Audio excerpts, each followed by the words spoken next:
Shinshu. What is a Jodo Shinshu Buddhist? Okay, not just a Buddhist, but what is a Jodo Shinshu Buddhist is something I'd like to kind of talk about today. So to give you a short answer, the answer is in Shinjing or true entrustment. So I will talk a little bit about what that is today.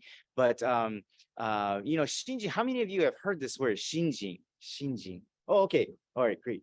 Okay, four. Okay. Okay, great. Five. Yes. It's not a word that comes up a lot in the Dharma talks, yet it is one of the most important, if not the most important, concept or teaching that Shinran Shonin teaches about. And so why is it that we don't talk about this? Well, to give a start, if someone ever asks you, what is Jodo Shinshu? And they want this kind of elevator pitch, they want a very short answer, right? The answer would be that Jodo Shinshu is a path for the ordinary and ignorant person to be able to become a Buddha. So Jodo Shinshu is a path for the ordinary and ignorant person to be able to become a Buddha. That's it. That's all there is to this teaching. And if you want to kind of expand this a little bit further, the goal of Jodo Shinshu Buddhism is to be born in the Pure Land, to be born in the Pure Land. And what that means, that's kind of fancy words for saying to enter into nirvana, okay, to enter into nirvana. So how do we get to this nirvana? How do we arrive at nirvana, or Pure Land as we call it? Well, Shinran explains to us that this is done through Shinjing, the mind of entrustment. It is the moment in which we see that there is more to this life than just this ego self.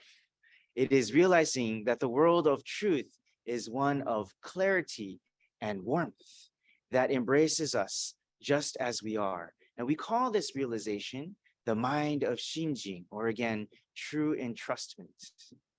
So just to give you kind of a small example, scientists like to describe the universe through scientific facts, right? And Jodo Shinshu Buddhism, or I should say Buddhism, does not negate this. We are very much in line with what the scientific findings, the scientific method, right? But in our understanding, this world of truth isn't just an objective reality. It is that we have this intimate relationship with this objective reality. And that objective reality is one of clarity and warmth. It provides us embracement and lets us know that we are not alone. But sometimes, people, I think they say that, we don't talk about Shinjing too much. And the reason for that is because one of the translations of Shinjing is the word faith, okay, faith. And so Jodo Shinshu kind of ministers don't like to talk about Shinjing because we don't want to be perceived as being mistaken for one of the Abrahamic traditions, okay? And the other reason I believe is that we don't want to be perceived as being a teaching about blind faith, or that Jodo Shinshu is teaching about a leap of faith, right? And so that's why I think a lot of ministers don't talk about Shinjing.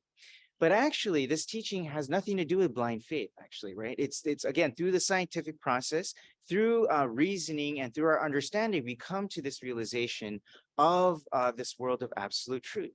So it is not a blind faith. It is not a leap of faith. For Jodo Shinshu Buddhists, true faith is simply awakening to what is really happening. So there's no need to actively believe in it, okay? And so, 例えばですね、for example, gravity, okay, gravity on Earth, okay? Gravity on Earth is a reality on this Earth, right? Whether we believe in it or not is besides the point. It doesn't matter whether we believe in it or not, right? It just is, right? And so the universe, if the universe was able to speak, would say, I don't care if you believe in this or not, right? The universe is saying to us, who do you think you are, right? I don't care whether you believe in this or not. It's not up to you. So stop acting like you're the center of the universe, right? And that's what the universe would say, right? And so in the same way then, Shinjing is simply awakening to what truth is, to the truth, the principle of how this world really works, the principle of infinite wisdom and compassion. This universal truth applies not only to this earth, but to this galaxy, to the cosmos and the universe and beyond, right? Whether we believe in this or not is besides the point. It is the actual truth of how things are, okay? I don't, this is just a side little tidbit, but dharma means law, okay? It means principle, the way things are, okay? So that's what dharma means. So going back to then this religious identity, I think we should talk more about what Shinjin is. I think as Jodo Shinshu Buddhists, we should emphasize this a little bit more. I think we're too afraid to talk about it. We don't want to seem like the Christian Buddhists. I heard that a lot of people label us, other Buddhists label Jodo Shinshu Buddhists as the quote unquote Christian Buddhists, right? And so that's something that I've heard. But I think that we kind of endure too much in our tradition. We endure in too many respects, and I think we need to stop enduring. enduring. Endure ってわかりますか? Do you guys know what endure? Endure means to hold back. It's because you're kind of conscious of what other people are doing or what other people might say, you hold back. That's what it means to endure, okay? But I think we do that a little bit too much. And we've done that in the history of Jodo Shinshu here in America. I want to give you one example. A lot of us don't have obutsudan in our homes anymore, right? And I'm not calling you out, okay? I'm just mentioning a general thing that a trend I see. But in a home in Japan, all the homes have a obutsudan, right? Have an obutsudan. And I'm not saying that we have to do it because Japanese Buddhists do it, okay? I'm just saying that the obutsudan is supposed to signify a spiritual center of the home, right? It is a place where we memorialize those that we have lost, our loved ones, right? And so we can reconnect with our spiritual lives with this obutsudan. And that's what the obutsudan symbolizes when it is in our home. So the obutsudan should be in a place where the family usually congregates, right? And the obutsudan should be easily visible in our home when we have it there. So again, we endure too much, I think. And often Jodo Shinshu Buddhists are perceived as being passive, right? Passive or indecisive. And as a result, there are many people, both within this tradition, but also outside of this tradition, that criticize us. What is your religious identity? What do you guys do, right? Other than say, what do you guys do, right? But I think we have to ask the more fundamental question of what do we mean by religious identity, right? What do we mean by religious identity?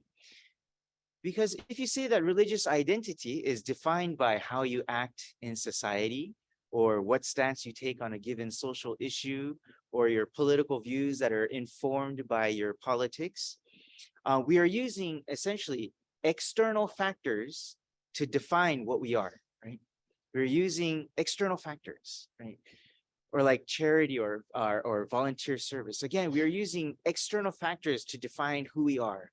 But I think we have to look at our tradition and look at and question what is our religious identity. So from a Jodo Shinshu perspective, this might get a little complicated, so please feel free to fall asleep here. But from a Jodo Shinshu perspective, religious identity comes from this spiritual or existential crisis that you feel in your heart. What is that struggle? What is that crisis?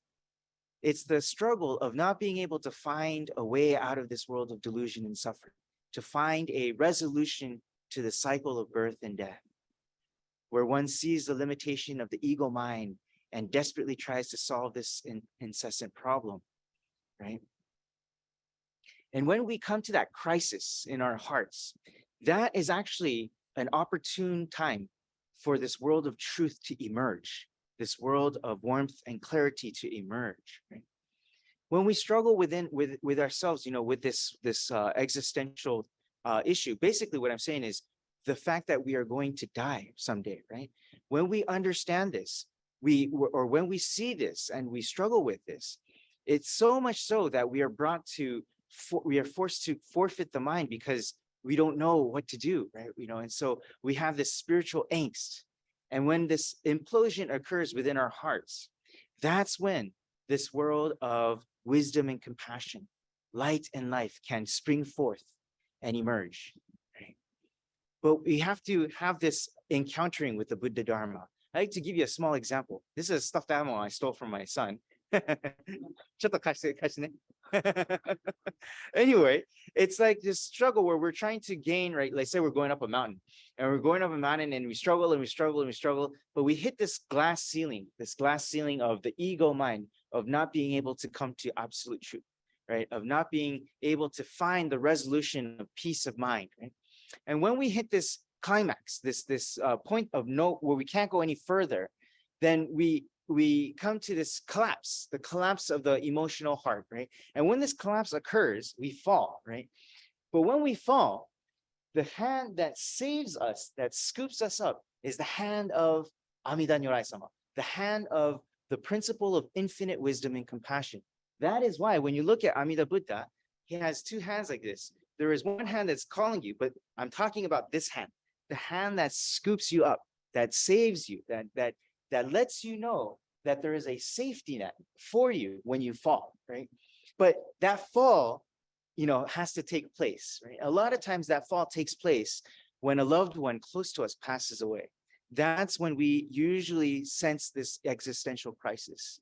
And when that happens, we fall, but that scooping hand comes out, right? And that's Amida Nyorai's teaching, right? And that is the encountering of Jodo Shinshu is what we say, right? So, arigato ne. Thank you. But that is what we say is the key to is the key to this is Jodo Shinshu Tishi. And that's this religious, when we recognize this safety net, that is what gives us religious identity, right? So we don't need to seek out, religious identity elsewhere. Religious identity is here. In that moment where we awaken to encounter that safety net, that is Shinji, right? That is the true entrustment when we realize we have been embraced by the world of infinite wisdom and compassion. And that's what this Shinjing means. Shinjing is a term to describe a phenomenon of being given the assurance that there is clarity and warmth that you were previously unaware of, okay? It lets us know that we are embraced just as we are. Okay, and I'd like to give you one more example. I share this example usually with my students. So this name, whiteboard. Okay. Okay, I'm gonna attempt to draw here. Okay. So I know. Please look at the screen. Okay. So this is a stick figure of myself. You can see that? That comes out? Okay, that's good. Okay. But we have this kind of ego bubble. Okay, I've drawn this a couple times before, but it's a really good example, I think. So we have this ego bubble. For some people, this ego bubble is much, much thicker than others. But just imagine that we have this ego bubble, okay? And then and it's very thick. It's very hard for us to break out of this ego bubble, okay? Very hard. Okay. And over the years, actually, as a matter of fact, it gets thicker and thicker as we start to rely on ourselves more and we start to think that, hey, actually, I'm smarter than other people. I'm better than other people and these kinds of things, right? And then we are blocked out. You and I.